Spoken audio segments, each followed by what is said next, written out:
अर्नब गोस्वामी को 18 नवंबर तक जेल भेज दिया गया। रिपब्लिक टीवी के editor in chief Arnab Goswami को 2018 में एक 53 साला इंटीरियर डिजाइनर की खुदकुशी में मुबैना एयानत के लिए गिरफ्तार कर लिया गया है। अलीबाग पुलिस की एक टीम ने सुबह अर्नब गोस्वामी को उनके लोअर परेल हाउस से गिरफ्तार किया है। अर्नब गोस्वामी को पुलिस की गाड़ी में ढकेलते हुए देखा गया। अर्नब गोस्वामी को मुंबई से 80 किलोमीटर दूर अलीबाग की एक अदालत में पेश किया गया और उन्हें 18 नवंबर तक अदालती तहवील में भेज दिया गया। अर्नब गोस्वामी, उनकी बीवी, बेटे और दीगर 2 अफराद पर पुलिस ने गिरफ्तारी के अमल में रुकावट डालने की कोशिश और पुलिस ओहदेदारों पर हमले के इल्जाम में एफआईआर दर्ज की। गोस्वामी ने दावा किया कि पुलिस ने मकान में गिरफ्तारी से कबल उन पर हमला किया। इस गिरफ्तारी का ताल्लुक 2018 में एक शख्स और उसकी मां की खुदकुशी से है। इस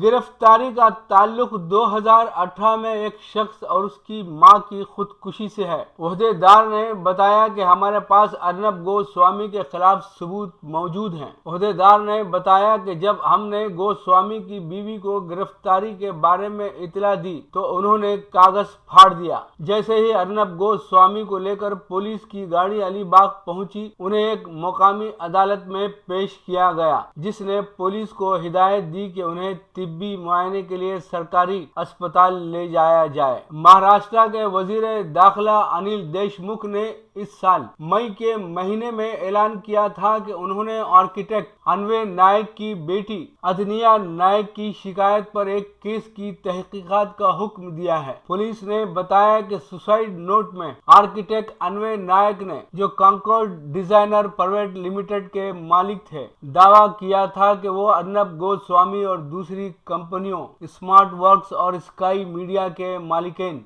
नीतीश सरदार और फिरोज शेख की जानिब से बकाया जात अदा न किए जाने पर अपनी जिंदगी खत्म कर रहे हैं। सुसाइड नोट में जिन दीगर 2 अफराद के नामों का जिक्र है, उन्हें भी गिरफ्तार कर लिया गया है। अर्नब गोस्वामी की गिरफ्तारी को रियासती ताकत का गलत इस्तेमाल करार देते हुए मरकजी वजीर दाखिला अमित शाह ने कहा कि यह आजाद सहाफत पर हमला है और उसकी मुखालिफत की जाएगी।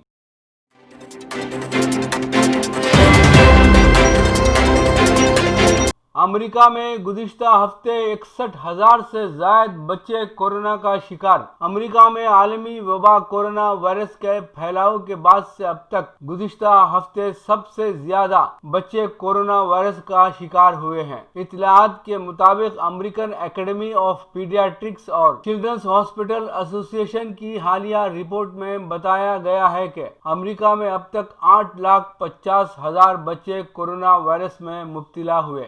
रिपोर्ट के मुताबिक गुज़िश्ता हफ्ते यानी 22 अक्टूबर से 29 अक्टूबर तक 61,447 बच्चे कोरोना वायरस में मुब्तला हुए हैं, जो कि अब तक के सबसे ज्यादा केस हैं। अमेरिका में माह अक्टूबर में 2 लाख बच्चे कोरोना वायरस में मुब्तला हुए हैं, जो अमेरिका में कोरोना वायरस के जुमला केसों का 11.1% हिस्सा बनते हैं। अमेरिकन एकेडमी ऑफ पीडियाट्रिक्स और चिल्ड्रंस हॉस्पिटल एसोसिएशन की रिपोर्ट में बताया गया है कि पहले अमेरिका की मजमूई आबादी में 1 लाख बच्चों में से 1,134 बच्चे कोरोना वायरस का शिकार हो रहे थे, लेकिन अब इस शरह में इजाफा देखने में आया है। रिपोर्ट में बताया गया है कि अमेरिका में कोरोना वायरस के हॉस्पिटल में जेर इलाज मरीजों में से बच्चों की तादाद 1 से 3.5% तक है, जबकि कोविड-19 की वजह से होने वाली अमवात में से बच्चों की शरह 0.2% है।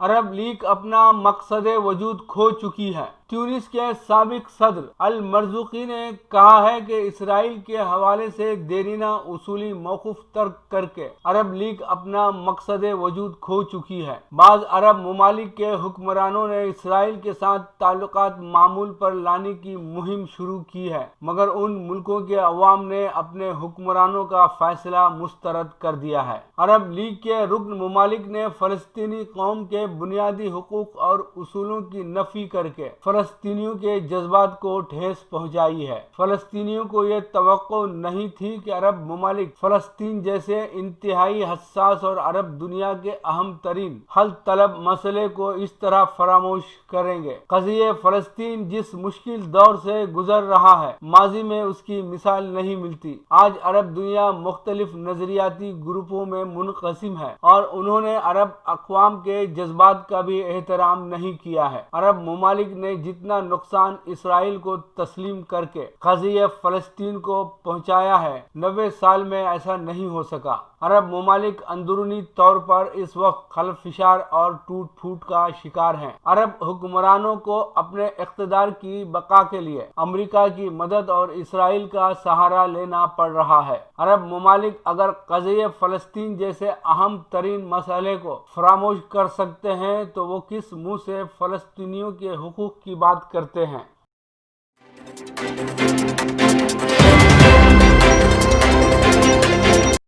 مکتوب ریاض من جانب کے واصف سعودی عرب۔ کورونا کی وبا کی تباہ کاریوں سے وہ لوگ بھی بری طرح متاثر ہوئے جو غیر ملکوں میں ملازمت کرتے ہیں، خصوصاً وہ لوگ جو خلیجی ممالک میں برسر کار ہیں۔ خلیجی ممالک کے کام کرنے والے ایسے ملازمین جو چھٹی پر اپنے وطن گئے اور پھر کورونا وبا کی وجہ سے انٹرنیشنل پروازوں کی آمد و رفت پر پابندی کے بعد اپنے وطن میں قید ہو کر رہ گئے ہیں، ان میں درمیانی درجے اور چھوٹی ملازمتوں پر کام کرنے والوں کی ایک بہت بڑی تعداد ہے جو پروازوں پر پابندی عائد کیے جانے کی وجہ سے متاثر ہیں۔ سعودی عرب میں کام کرنے والوں کی ایک بڑی تعداد ہندوستان سے تعلق رکھنے والوں کی ہے اور یہاں اب تک عام بین الاقوامی پروازوں پر پابندی عائد ہے۔ اس دوران یہاں کام کرنے والے افراد کے اقامے ورک پرمٹ کی میعاد بھی ختم ہو رہی ہے۔ 9 ماہ کا عرصہ گزر گیا، ان افراد کے پاس نہ وطن میں آمدنی کا کوئی ذریعہ ہے، نہ واپس اپنی ملازمت پر لوٹنے ہی کا کوئی انتظام۔ ایسے افراد کے لیے اب کچھ امید بندھی ہے۔ ریاض اور حیدرآباد میں کچھ ٹریول ایجنسیوں نے اس کا ایک راستہ نکالا ہے، وہ یہ کہ ہندوستان سے برائے دبئی انہیں سعودی عرب پہنچنے کا انتظام کیا گیا ہے۔ اس کا طریقہ کار یہ ہے کہ یہ ٹریول ایجنسی مسافروں کو ہندوستان سے دبئی لائے گی اور 15 دن کے کوارنٹائن کے بعد سعودی عرب پہنچائے گی۔ ان کے پیکیج میں ہندوستان سے دبئی کا ایئر ٹکٹ، دبئی سے سعودی عرب اور وہاں قیام و طعام اور مقامی ٹرانسپورٹیشن، دبئی سے نکلنے سے قبل میڈیکل ٹیسٹ کروانا وغیرہ شامل ہیں۔ اس کے لیے ریاض میں اکبر ٹریول، فون نمبر 0096699208797 یا حیدرآباد میں النور ٹورز اینڈ ٹریول کے سید سمیع سے فون نمبر 00919949773330 سے رابطہ کیا جا سکتا ہے۔ حیدرآباد کی اس ایجنسی سے تلنگانہ اور آندھرا پردیش کے باشندے فائدہ اٹھا سکتے ہیں اور اس پیکیج کے ذریعے ریاض، جدہ اور دمام میں اپنی ملازمت پر واپس لوٹ سکتے ہیں۔ پروگرام لفظ شناسی ملاحظہ فرمائیں۔ ترتیب و پیشکش نادر خان سرگرو۔ ایک نثر پارہ، تحریر و آواز نادر خان سرگرو۔ وہ ایک